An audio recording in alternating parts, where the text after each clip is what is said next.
Hey everybody, and welcome. This is a new test of the way I'm going to do Football Manager videos. This is a non-league adventure with Curzon Ashton Football Club with me, GW365. It's obviously on Football Manager 2016 up here. I'm just going to get into what's been happening over the summer, basically. There's a couple of loose ends that I didn't tie up at the end of the end of season one, and I'll start off with the end of the season awards. Liam Thompson got the player of the season. I really should have clicked on him really and made it obvious as to what his stats were and things like that. But I believe he got a 7.2 average for the year. You might see it later on. I don't know. We'll have to see. Yeah, Shelton Payne got goal of the season. It was that one that I showed you not so long since on the 28th of March against FC United. Signing of the season was deemed Jordan Thulis, and Liam Thompson got the young player of the season as well. So storm to the awards basically. So next one we got to the season review. Few of tips Curzon Ashton to have been capable of avoiding relegation heading into the season, but the Nash confounded every expectation by achieving a top half finish. Not entirely sure why it's cut off the edges, by the way. All I've done is press print screen on my keyboard, so any reason why it might have done that, if you could let us know please, that'd be great. Then the end of the season table was like this. I cut off the tops on purpose so you could see exactly who went down. Harrogate won the league by 1 point in the end. 77 points is not that high a points tally, really. AFC Filder, or Filed, however you want to pronounce it, they went up as the promotion, as the playoff winners. Bit dubious this. Solihull Moors played Boston, and then I actually lost a recording because I was trying to install something. I think it was something like what I'm recording with now, actually. And it asked me to restart my computer, and I restarted my computer without thinking, and I just played one game, continue one game, and it ended up being the playoff first leg semi-final. Boston won 5-1, and then the following time they lost 2-1. So, as a result, they ended up getting knocked out by Solihull Moors, and AFC Filed beat Solihull Moors in the final.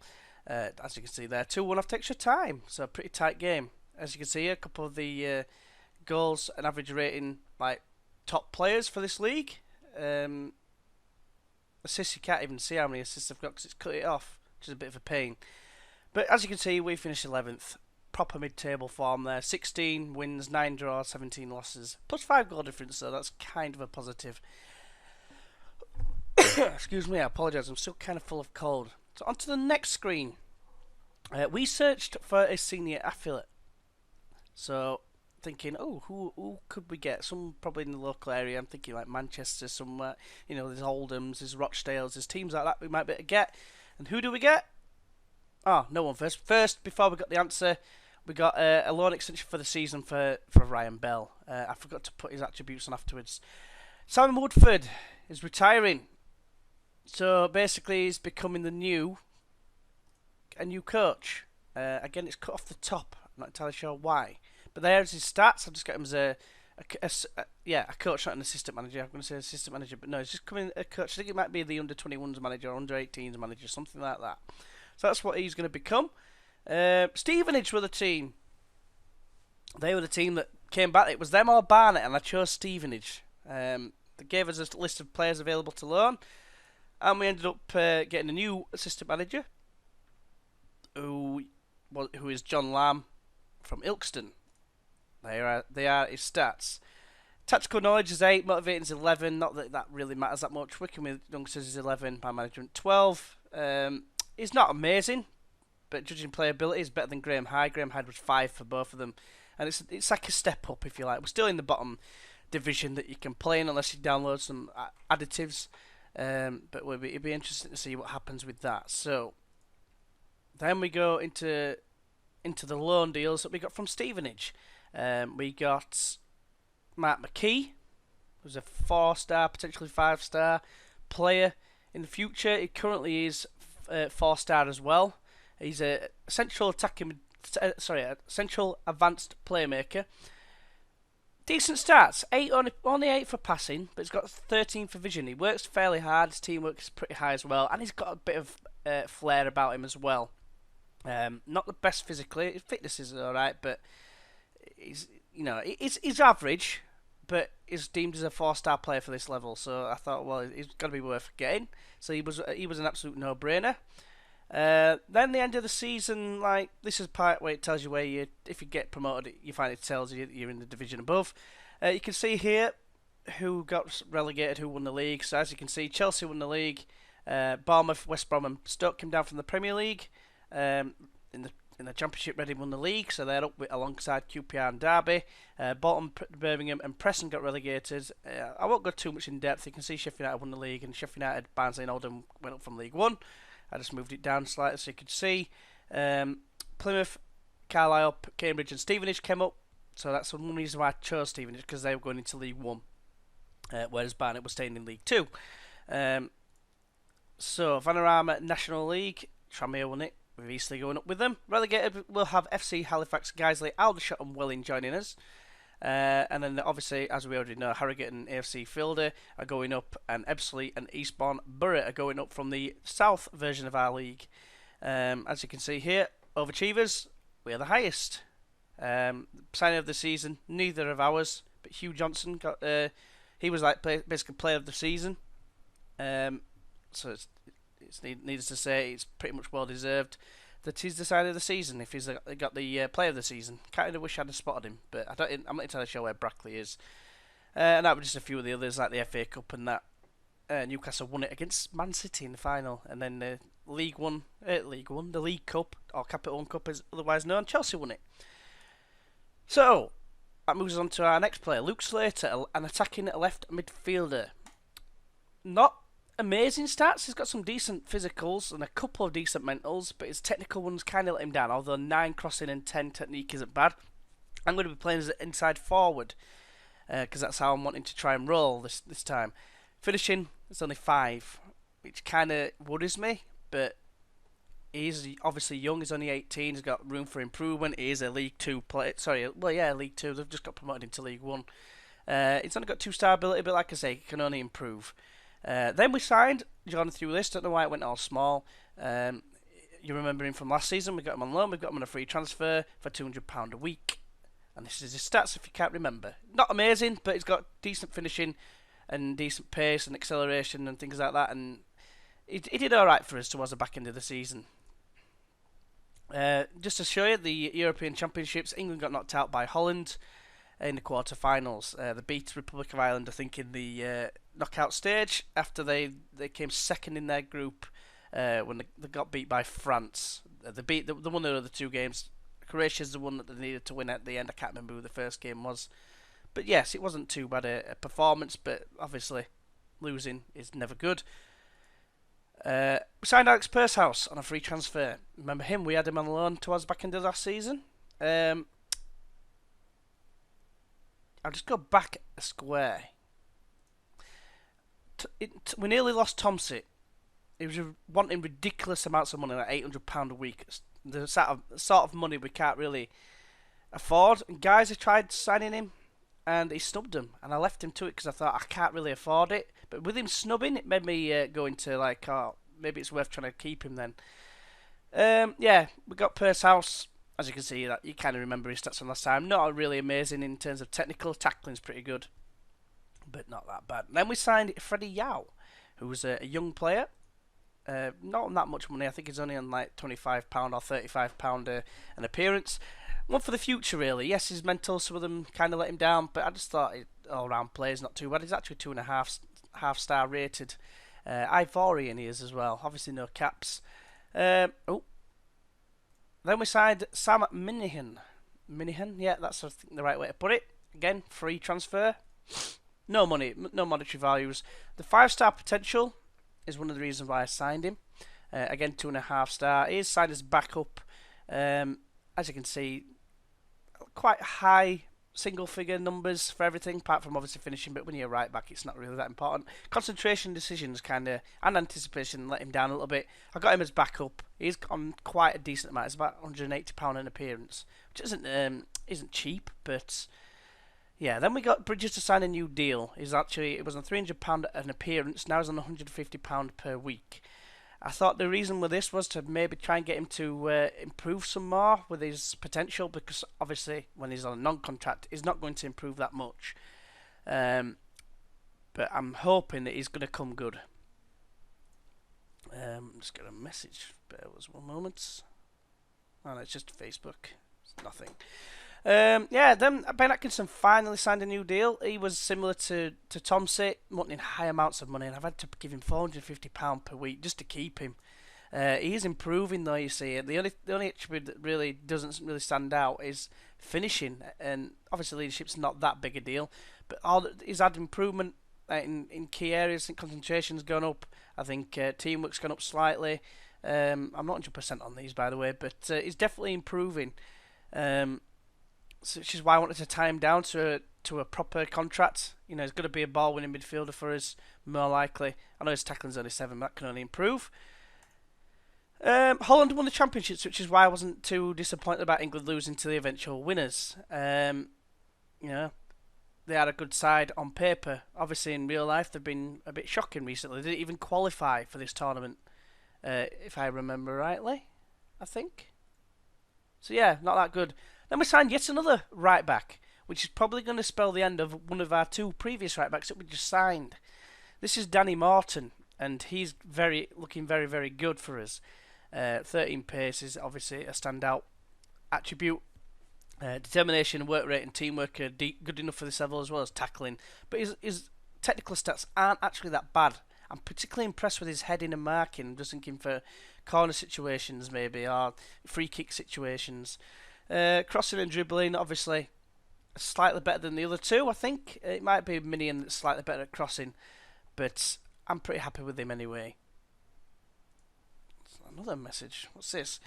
Oh, it's just when I play football, we've got to say his availability. So, anyway, Phillips. Ty Phillips, we tied him down to a contract. He was on like £45 an appearance, but I just thought, let's try and get him to improve, because I don't think he's improved all season either. He looks exactly the same. Still key attributes for teamwork, work rate, and pace and acceleration. Aggression I'm not too bothered about, but I'm just thinking maybe he can improve. He's deemed as a 3-star player now, so he can only improve. He's still a winger, of course. Then we signed Luke Ashworth. I'm pretty excited about this player. £275 per week. Showing him now, he's a centre-back. He's a little bit, he's quick. He's got decent jumping reach and decent strength. His heading is only 9, and marking's only 10.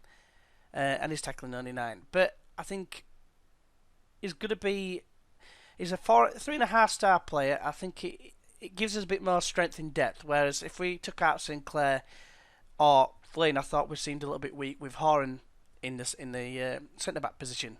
Obviously, Horan's best strength was his versatility. But this guy can play at right back or left back at a push.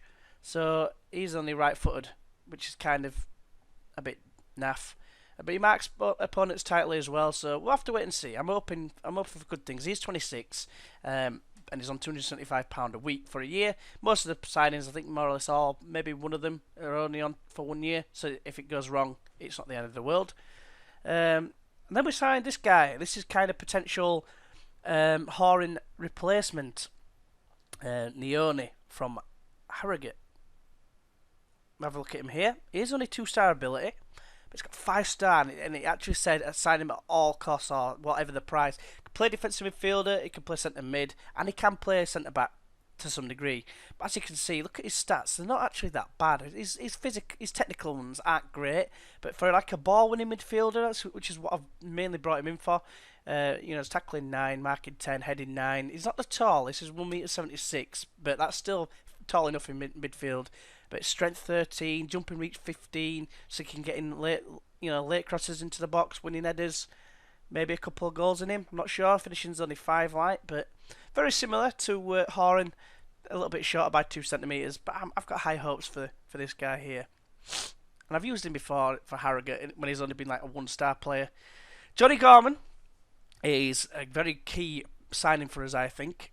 He's 3.5-star. He's left-footed, but look at this. He can play either wing as an inside forward, a winger, or whatever else. But he's not really got any standout attributes, but the attributes aren't bad at all. Mainly above 7. There's a couple of them like marking. Long shots maybe and finishing only 6. And he's an inside forward, so that's probably going to help, but it's not going to help. But it's got technique 10, crossing 9, and corners 9. You know, concentration's 10. He's going to be pretty switched on. The other thing that really lets him down is his work rate, but it's more his versatility I'm liking. And he's not the slowest, but obviously there's faster out there. But I'm hoping he's going to be alright. Then we got a loan deal for Mirza Sejic from Burton. 3.5-star player. Not the quickest, but it's quick off the mark, but only 10 pace. Composure 10, finishing 12, off the ball 11. Pretty excited about this guy. The only thing that lets him down really is his passing 5, vision 1. I was going to play with a deep lying forward.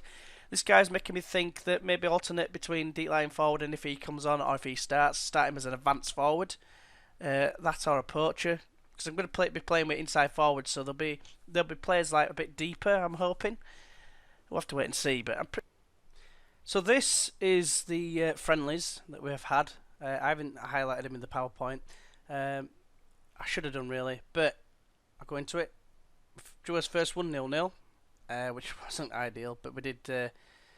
We didn't have tons of players, and we had some loanees, not loanees, trialists in around the team, like Jason St. Just, Dwayne Samuels was another. He was another right back, which he looked pretty good, but the others seemed better. We had Peter Wiley as well. He was another player that was on trial. So yeah, it was a case of testing quite a few players. Then we went to Farsley, and we won 1-0, which obviously is not ideal. Luke Slater getting the goal. 98 fans there. Connors Key, 4-1. We won. Decent performance. Some decent overall performances. Ryan Bell not playing particularly well, or Ben Atkinson for that matter. But yeah, did alright. 2 goals for Andrew Bridges, 1 for Jordan Wright, and 1 for Luke Slater again. So he's got 5 finishes, not doing too bad. Then we lost 2-1 to Stevenage, the affiliate. Marcus Tuggai put them 1-0 up. Then we got 1-0 Ian Blake, and then Dipo Akinyemi with a late winner. We did all right. I think they dominated the game, but we did well to hang in there. We had 2 tough games in this friendly fixture list. The worrying thing is I'm not scoring tons of goals. Yes, I scored 4 against Connors Key, but Warrington we only won 1-0 with Ty Phillips getting the goal. And then Ashton United, a bit of a local derby. We won 1-0. Freddie Yao getting the goal late on. 82nd minute. We got the goal in that one. Ty Phillips, yeah. Then we won 2-0 against FC United. It's worth remembering that last season we played them twice and we scored 10 goals past them and conceded 2.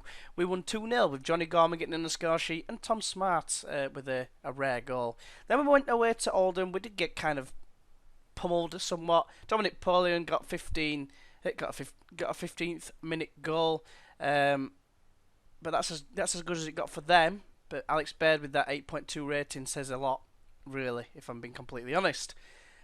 That brings us into today's game against Whitby, a newly promoted Whitby.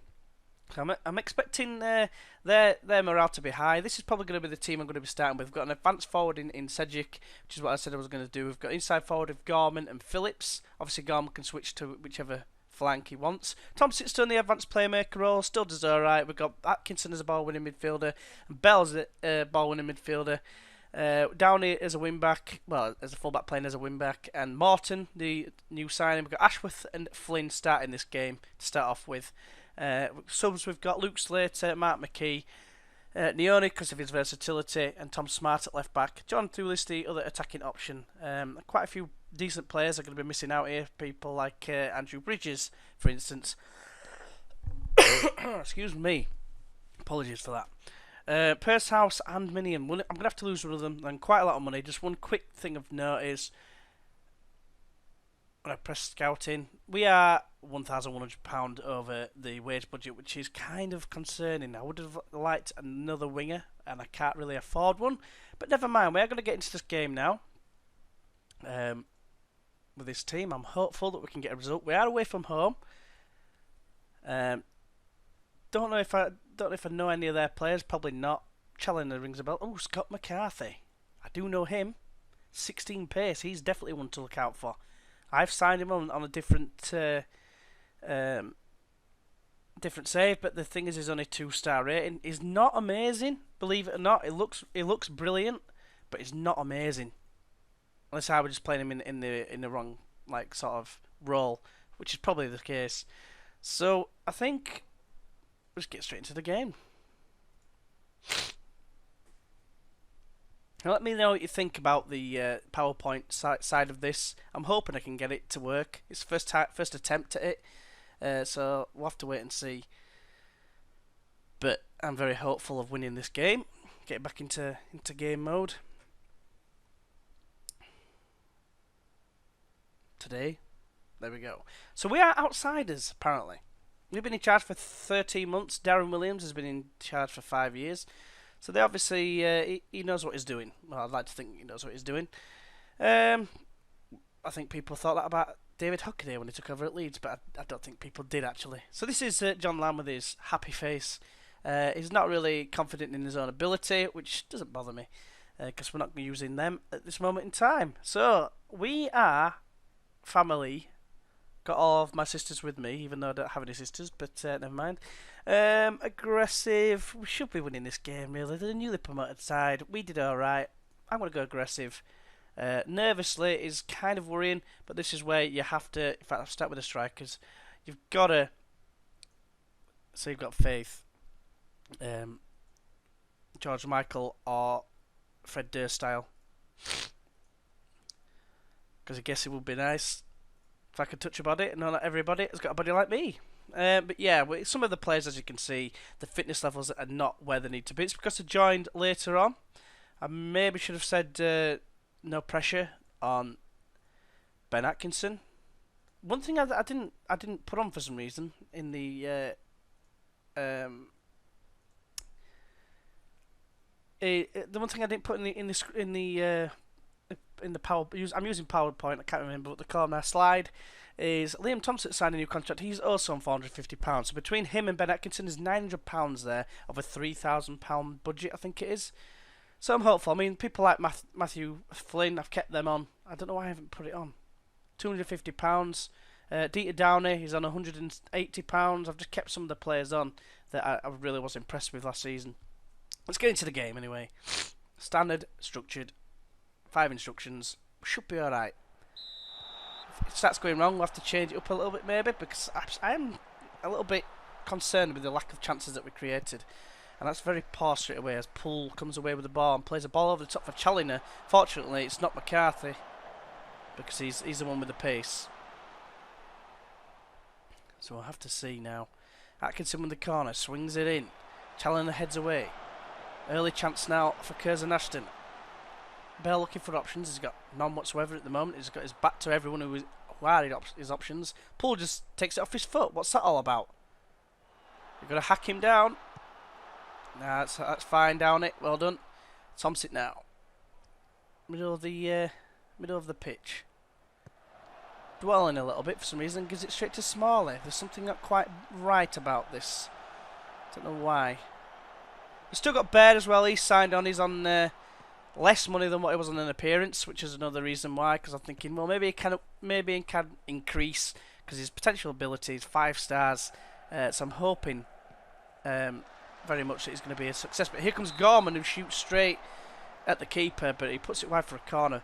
Worth mentioning, we're still tipped to go down by the board, so we don't really have any pressure. I'm just hoping that we've got improvements in the squad. The whole team is significantly better, in my opinion, in terms of ability. Got Martin, he's 3.5 star. We had a 2-star player for much of the season last season. Ashworth, we had a 2.5 stars and 1 4-star defender. Now we've got 3.5 and a 4-star. Starting off, we've got Downey, who's still as good as ever. Ben Atkinson 4-star, Thompson 4-star, with his potential as McCarthy comes down this right hand side now. Downey does well though. Gorman does well actually. Apart from that, passes are absolutely appalling. Great save from Baird though. That's what he's there for. Bell's a 3-star. Ty's a 3-star. Gorman's 3.5. And then 3.5 up front as well. So I think the team overall is significantly better. The strikers still aren't great, and obviously clearly they're still trying to gel as well as the team, because Johnny Gorman, that was a woeful pass. With 7 passing, it's not that bad for this level. Definitely hoping for a better distribution, I think is the right way to put it. We are having the lion's share of the possession, although they are starting to come back into it slightly. It's in the middle of the park mainly. There's a throw in deep in the Whitby half. It's Ben Atkinson who wins it though. Phillips heads into the box. It's knocked away only as far as Thompson, who strikes it well. And it just, I think clips like the net at the back. A great effort from that man Tomsit. But I'm hopeful that we can do something a little bit better, because we had a mixture of results last season. We had some really good results, then we had some really bad results, then we had some really good results, then really bad. It was just like a vicious circle. And at this moment in time, we're not performing as we should. Tomsit, the only one, and maybe Baird with a little bit of credit. But I'm going to aggressively say I'm not happy with the performance. They're all fired up, which is good. Brian Bell's going to get... he knows how it works. He was here last season. He's nervous, but I don't care. I'm sorry, but this is what you've come into. Happy with your performance. You've got 6.8, which isn't terrible. It's not exactly 6.4 like Johnny Gorman, but I think that's mainly because of that pass that he did. It's a mistake. Yeah, so we'll have to see. We've got options on the bench, of course. Match changes, I think. That's a terrible pass, Morton. You can't blame a simple pass like that on not knowing your teammates. Beresford with the resulting corner. It's crossed in. Baird collects well, though. 7.1 average rating at the average. Well, it is average rating because it's the first game of the season. Danny Morton's not having the best game. Neither is Johnny Gorman. Might be a change in about 5 minutes or so. It looks like that could be definitely what's going to happen, because there's not really much happening in terms of chances. Might have to rethink the tactics. I know normally we aren't that really good at starting off games. I don't know, but Ryan Bell's not having the best of game neither. But I think Johnny Gorman, he's going to have to come off. Luke Slater, he's been pretty good in pre-season, so I'm going to hope that he's going to do alright. And I think Sedic is going to have to come off for Jordan Thewlis, who is going to change to a deep lying forward, I want to say. Passing 6, vision 9, yeah, why not? Did alright there last season, I think. It was an advanced forward, actually, because we had 2 false 9s either side. I think the inside forward was the idea that that's what was going to happen. So, I'll try deep line forward to start off with, because looking to bring the inside forwards into play. I was just hoping that the advanced playmaker could create the chances, but it seems Liam Thompson's doing alright, but not amazing. And he's probably going to be the next one that comes off because of his fitness. It's below 65, which is a rule for me. If everyone else is above it, and like people playing well, 65 is usually the limit. But I'm going to wait out until the 70th minute or 75th, depending on what happens. So obviously you like to keep your most creative players on and your best performing players on. But we'll have to wait and see. Flynn heads away well, but it goes straight to Magolis. And Whitby are showing they're no pushovers here. I know they are at home, should I say. But here comes Slater now, the new loanee from Stevenage. Tomsit now. Short ball to Bell. Plays it wide to Downey. Not really going forward. Slater, nice little short pass to Bell, first time. Tomsit with a long ball over the top. That's a great ball to Downey, who's ventured forward. He's got one option in the box and finds him, but Thewlis heads it over the bar. Should have done better. Should have done better. Great ball, though, from Tomsit. Flynn heads, though, at the near post from a corner not long after, and it's his first goal of the season. I'm pretty sure he didn't score last season, so it might have even been his first goal under my management. Which is very pleasing to say the least. And it's one of the first directs from a corner, you know, cross in, header, boom, headshot, that I think we've ever scored. Great goal. So Flynn becoming now the leader for the Man of the Match award. And now I am going to take off Tomsit. He's done alright, and even Ben Atkinson's got a 7.4 average rating. But I'm sorry, Cecil, but you're going to have to wait your turn, because Matt McKee, the other loanee, he's got a bit of vision. His passing is not as good, but his vision's better than Tomsit's. So he's going to come on with a bit of faith. 20 minutes to go. Could come back to bite us in the ass, but we'll have to wait and see. But we're already 1-0, but I'd take a 1-0 here. If our defence stays firm, which, you know, Danny Morton, he was at 6.3 around half-time, and he's at 7.3, which is pretty good. Pretty damn impressive, if you say me. If I say so myself, should I say. Dieter Downey has taken up the responsibility of captain, with Purshouse, believe it or not, as the vice-captain. But for Purshouse, I'm a bit unsure as to who I'm going to play as like backup right-back. Purshouse or Minion. Smalley now, though. There's only a minute and a half to go. There's a long ball forward. Flynn's got it covered, though, and Baird comes out and collects. Marking Challinor.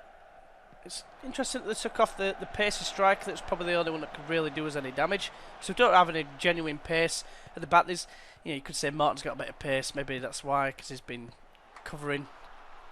And here's Morton. That man crosses in deep towards Thulis, and Thulis should have gotten the end of it, maybe. Just to kill off the tie. And Matthew Flynn's going to get the man of the match here. All the defence doing really well. The midfield and strikers not so well. But it's definitely a game for the defensive side of this team. You can't really class Mark McKee, who's got 6.9 despite only just coming on and not got an assist or anything to his name. That's a great ball by Thulis to Slater. And it's definitely seems like deep line forward is definitely the way to go forward with this tactic. It's just that Sedic, 5 passing, 1 vision. He's not really a deep line forward, is he? Off the ball's not bad though. Just means I don't think he'll create many chances, but I'll have to wait and see. Let's try it out in the next game, I think. But that's a good win for us. I'm going to calmly say, well done. Not many people reacted to that, which is a bit of a concern because I can't be aggressive all the time. You need the morale to be as high as possible, otherwise you may struggle. Man of the match obviously was Matthew Flynn getting the goal. In fact, let's just check and see exactly how many he got last season. He didn't get a goal last season, yeah, so it's definitely his first goal for Curzon Ashton then. Yeah, he's not played before. First goal for Curzon Ashton. Yeah, that's right. He played 38 games last season, didn't score a single goal. It's not terrible, but he's done well there. And he's definitely the old man of the team. He's 27 years old now. And yeah, puts us in good stead for a decent start to the season. So we'll look to see who we're going to play next. Well, on the live com, we've got Huddersfield in 2 days, which seems a bit harsh. You can see there, Jesus Navas has gone to Inter. For all those Man City fans that wanted to keep him, unfortunately he's gone. So yeah, we've still got Leeds things coming up as well. They finished about 8th or something last season. They won 3-1 against Brentford first game of the season. We beat, as we've just witnessed, we've beat Whitby Town 1-0. J-Tabs at Leeds, by the way. I don't know whether I should just knock them on the head. Ashworth makes Curzon Ashton debut, Flynn on form, and Van Armak North kicks off, which is the usual things you see. And there are all the results there, so I'll have a gander. But yeah, schedule, I'm going to say pause it and have a gander. 1-0 win, to start off with, is pretty damn good, albeit they are against the promoted team and playing Huddersfield, who are currently top of the league, next in 2 days' time. I'm hoping they're going to be excessively tired. Next game is probably going to be against Solihull Moors. We owe them. They've beaten us twice last season. I'm pretty sure 4 goals each game. Oh no. We drew 0-0 and lost 3-1. So yeah, we owe them. We owe them something. So that'll be the next game because it's the beginning of the season. Of September. So we'll come to that game. It's away from home. Hopefully join us for that, and hopefully you've enjoyed it. If you'd like to keep up to date with daily videos, well, I'm hopefully going to keep it as daily as possible. If you'd like to keep up to date with it, then please show your support by subscribing, and if you have liked the video, also show your support by liking the video as well. Yeah, that'd be great. Thank you very much if you have been doing as well. Yeah, so hopefully you join us for the Solihull Moors game, and until then, I will see you then. Bye bye.